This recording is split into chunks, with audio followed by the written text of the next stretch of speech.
Good morning students, कैसे हो आप सब। तो लास्ट टाइम इंग्लिश में हेलन कैलन वाला चैप्टर पूरा कंप्लीट हो गया था। तो आज आपको कॉपी में क्या काम करना है, इसके वर्ड मीनिंग करने हैं और क्वेश्चन आंसर करने हैं आपको। ठीक है, आपको वर्ड मीनिंग और क्वेश्चन आंसर दोनों आपको कॉपी में करने हैं। तो ये पहले क्या है, चैप्टर का नाम आएगा हेलन केलर, वर्ड मीनिंग और आज की डेट। ठीक है, 27 अक्टूबर 2020। अब क्या है, डियरली। डियरली का मतलब प्रेम से, और इंग्लिश टू इंग्लिश, ये हिंदी में मीनिंग हो गया। अब इसका इंग्लिश में मीनिंग क्या है, वेरी मच। अब क्या है, इलनेस, हिंदी में क्या मीनिंग है इसका, बीमारी, और इंग्लिश में डिजीज। अब है ब्राइट, ब्राइट मतलब उज्जवल, और स्मार्ट। ठीक है, इम्पोर्टेंट, इम्पोर्टेंट मतलब जरूरी, जरूरी, और ग्रेट वैल्यू, ये सबसे ज्यादा जरूरी, कोई भी जरूरी चीज। स्ट्रिक्ट, स्ट्रिक्ट मतलब कठोर या फिर हार्श। ठीक है, अब क्वेश्चन आंसर करने हैं। पहला क्वेश्चन क्या है, ये something is wrong said Helen mother, what was wrong with Helen. अब क्या है, पहला क्वेश्चन क्या है, हेलन की मदर ने क्या बोला था, समथिंग इज रॉन्ग मतलब कुछ ना कुछ तो गलत हो रहा है। तो what was wrong with Helen, तो हेलन के साथ क्या गलत हो रहा था, उसका आंसर क्या है, Helen became blind and deaf due to her illness and fever. That is why her mother said something is wrong. तो क्या क्या गलत हुआ था, जो हेलन है वो ब्लाइंड हो गई थी और डेफ हो गई थी, मतलब वो देख नहीं पा रही थी और सुन नहीं पा रही थी। क्यों, जब से वो बीमार पड़ी थी, जब से उसको इलनेस हुई थी, जब से उसको फीवर हुआ था, जब से उसको ये बीमारी होनी शुरू हो गई, जिसके वजह से उसकी मदर ने बोला something is wrong. Second question, although Helen could not hear or see what kind of girl was she? हमें ये पता है कि जो हेलन है ना वो देख सकती है ना वो सुन सकती है, फिर भी वो किस तरीके की वो लड़की थी। तो इसका आंसर क्या है, हेलन कुड नॉट हियर और see but she was a bright and smart child. अब क्या है, जो हेलन है वो सुन भी नहीं सकती और देख भी नहीं सकती, उसके अलावा लेकिन वो जो गर्ल थी, जो वो लड़की है, वो कैसे की वो ब्राइट एंड स्मार्ट गर्ल थी, वो चाइल्ड थी वो। तो समझ में आया कि वो कैसे की, वो bright and smart child. Next question क्या है, who agree to help Helen, कौन एग्री हुआ था कि हेलन हेलन की हेल्प करने के लिए, हेलन की हेल्प किसने करी, miss Sullivan agree to help Helen. तो मिस सुलिवैन थी, उन्होंने उसकी हेल्प करने के लिए एग्री हो गई, वो तैयार हो गई। How did miss Sullivan help Helen, miss Sullivan ने हेलन की किस तरह हेल्प करी। Miss Sullivan give Helen a doll, she spell DOLL doll and wrote the word on Helen's hand by her fingers. In this way, she taught her the sign language to learn the words. तो miss Sullivan ने क्या किया था, उन्होंने एक doll Helen को पकड़ाई और उसको बोला कि DOLL करके बोलने के लिए बोला, और उसके हाथ, उसकी फिंगर से ही उस वर्ड को उन्होंने लिखना सिखाया। तो जिसकी वजह से क्या हुआ, हेलन को साइन लैंग्वेज का ज्ञान हुआ। What did Helen learn when the teachers put her hand into running water?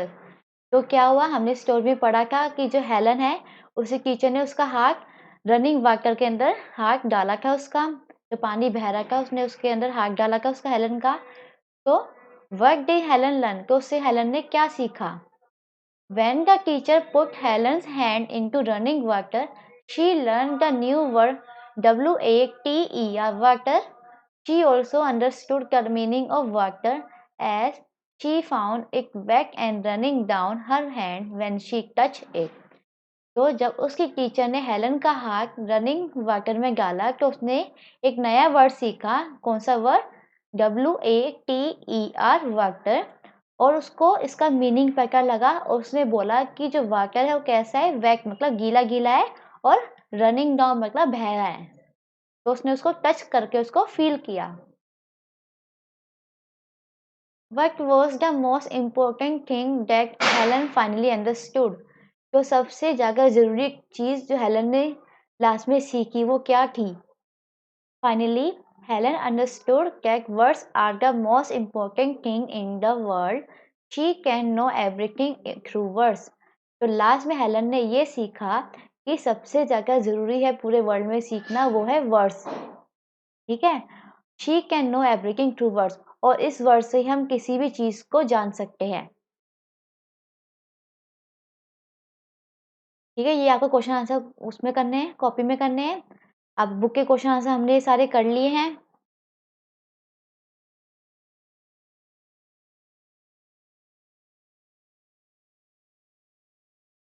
अब क्या है, let's talk using sign language, make these letters with your hand.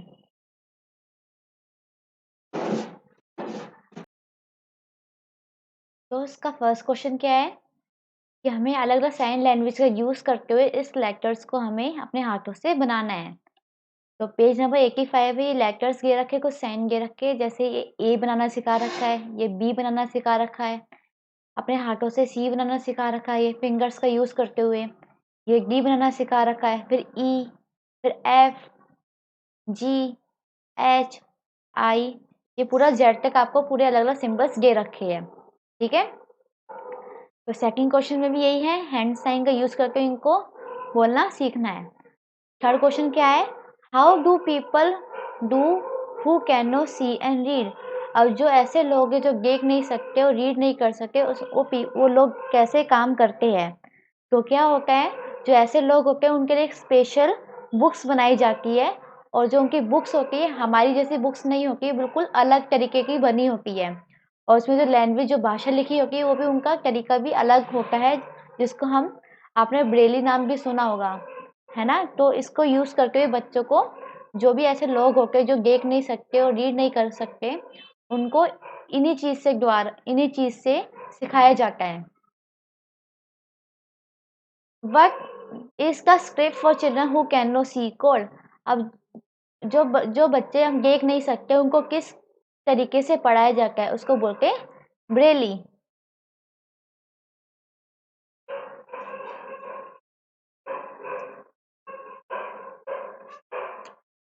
ठीक है, how do you think you can help children who can no see. जो बच्चे देख नहीं सकते तुम उनकी हेल्प किस तरह कर सकते हो? बताओ किस तरह हेल्प कर सकते हो? या उनको तुम बुक्स देख सकते हो अपनी, है ना? और ब्रेली जो आपने अभी मैंने बताया ब्रेली वाला, वो भी आप उनको दे सकते हो, उनकी हेल्प कर सकते हो। कुछ गिफ्ट है वो दे सकते हो, और कुछ कपड़े हैं जो आप यूज नहीं करते वो भी दे सकते हो बच्चों को।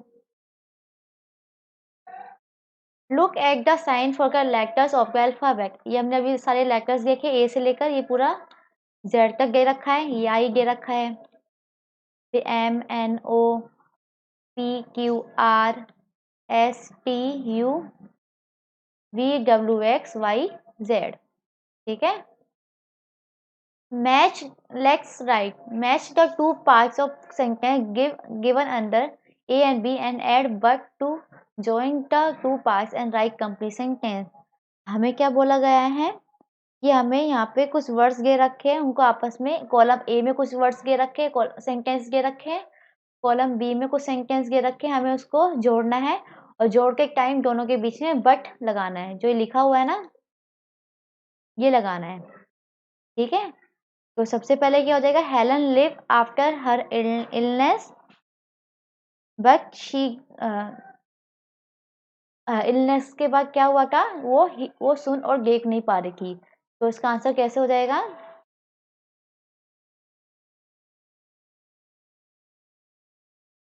Helen lived after her illness but she could not hear or see। ठीक है, हमें दो सेंटेंस को जोड़ना है, बीच में क्या लगाना है, बट। हेलन क्या हुआ, Helen live after illness but she could not hear और सी। तो हेलन इलनेस के बाद क्या हुआ था, वो ना देख पा रही थी और ना ही सुन पा रही थी वो। अगला क्या है, शी कुड नॉट सी और हियर, तो उसके साथ क्या जुड़ जाएगा, but she was very intelligent. वो देख और सुन नहीं पा रही थी लेकिन उसके अलावा भी वो जगह इंटेलिजेंट लड़की थी। तो क्या हो जाएगा, शी कुड नॉट सी और here but she was very intelligent.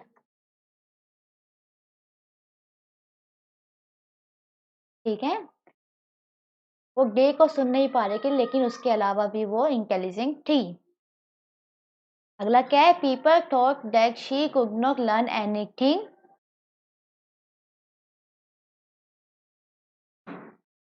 But her मगर थॉट शी कुड लर्न। तो लोगों ने क्या बोला था उसमें कि वो पढ़ भी नहीं सकती, लेकिन जो उसकी मगर थी उसने क्या बोला कि वो सीख सकती है। तो क्या हो जाएगा, तो इसको हम थर्ड वाले का ए वाला हो जाएगा। तो यहाँ पे आएगा पीपल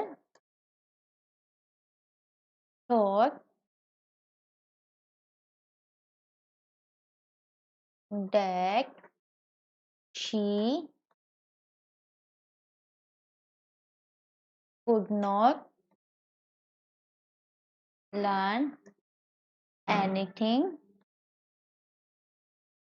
but the first वाला था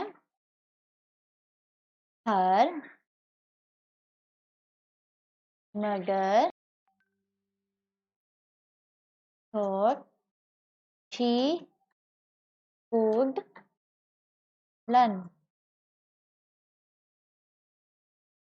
ठीक है, लोगों ने सोचा था कि वो पढ़ नहीं सकती, सीख नहीं सकती, लेकिन उसकी मदर ने बोला कि वो सीख सकती है। अब क्या है, हेलन कॉपीड द वर्ड्स, तो उसका क्या हो जाएगा, but she did not understand what she was doing. ठीक है, तो उसी टीचर को सिखा रहे कि उसको समझ नहीं आ रहा था कि वो टीचर क्या करवाना चाह रही है। धीरे धीरे जब उसने सीखना शुरू किया तो उसने ना शुरू किया। तो क्या हो जाएगा, पहले हेलन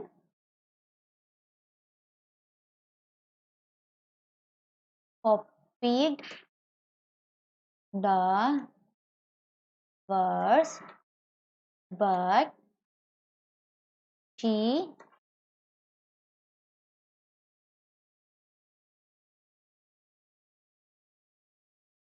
डिड नॉट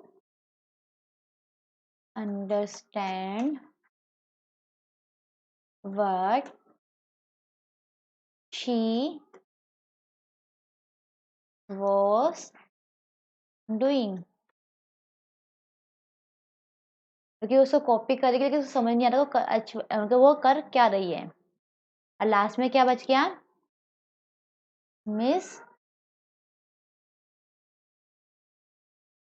सुलिवैन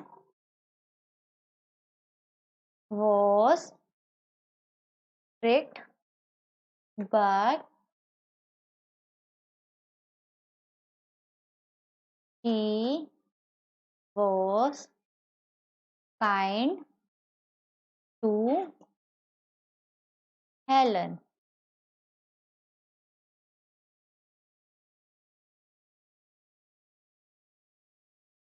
तो क्या बोला गया है, मिस सुलिवैन क्या है, वो स्ट्रिक्ट तो थी लेकिन वो हेलन के साथ कैसे के काइंड, अच्छा बिहेवियर का उसका उसके साथ। ठीक है, समझ में आ गया, यहाँ को बुक में करना है। अब आगे बढ़ते हैं, रीड द फॉलोइंग सेंटेंस। इस हमें इस सारे सेंटेंस को रीड करना है। हर वर्ब ऑलवेज डर्टी, ऑलवेज मतलब हमेशा, कि उसके क्लॉथ हमेशा ही गंदे रहते हैं। शी वॉज ऑफन हैंग्री, तो ऑफन मतलब कभी कभी को, कभी कभी वो एंग्री हो जाती है। समटाइम्स शी ले ऑन द फ्लोर,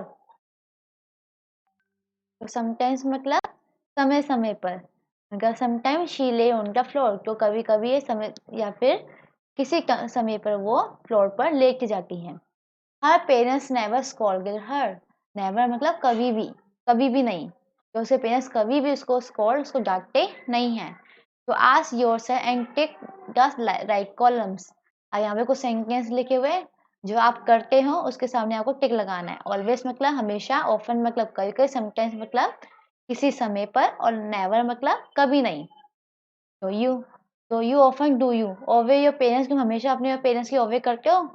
तो yes, always visit your grand parents, तो अपने नाना नानी गागे गागी है उनके यहाँ पे जाते हो, तो यहाँ पे ऑलवेज जाके ऑलवेज लिखना, ऑफन या समटाइम्स या never.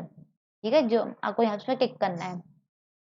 Fight with your brothers और सिस्टर, हमेशा लड़ाई करते हो, कभी कभी करती हो या कुछ समय के लिए, या फिर कभी करते ही नहीं हो, तो जो भी है इसके आगे टिक लगाना। हेल्प्स अदर्स, तुम सबकी हेल्प करते हो, तो यहाँ टिक लगाना। थ्रो वेस्ट इनका डस्टबिन, जो भी कूड़ा होता है उसको डस्टबिन में फेंकते हो, ऑलवेज हमें हमेशा कूड़ा डस्टबिन में फेंकना चाहिए, है ना। और पेरेंट्स से, ग्रैंड पेरेंट्स से भी जाना चाहिए मिलने, और हमें कभी भी पेरेंट्स इसके साथ लड़ाई नहीं करनी चाहिए, हमें सबकी हेल्प करनी चाहिए, डस्टबिन में कूड़ा फेंकना चाहिए। Switch off the lights when you go out of the room, जब तुम रूम से बाहर जाते हो तो हमें अपने लाइट्स को स्विच ऑफ करके रखना चाहिए, ऑलवेज करना चाहिए। Leave the tap on while brushing your teeth, अब जब तुम ब्रश कर रहे हो जो तुम्हारा नल है उसको बंद नहीं करना चाहिए, उसको वैसे ही खुला छोड़ देना चाहिए, क्या ये सही है? नहीं, never. Tear pages from your notebook, क्या तुम्हें अपने नोटबुक में से पेजेस फाड़ने चाहिए? नेवर, नहीं। ठीक है, आपका पेज नंबर 1 ही है कि आपको पूरा करना है बुक में, और क्वेश्चन आंसर और वर्ड मीनिंग आपको कॉपी में करने हैं। ठीक है, अब हम कल मिलेंगे अपनी नेक्स्ट क्लास में, अपना ध्यान रखिएगा, बाहर जाकर मास्क लगाकर जाना। तो थैंक यू।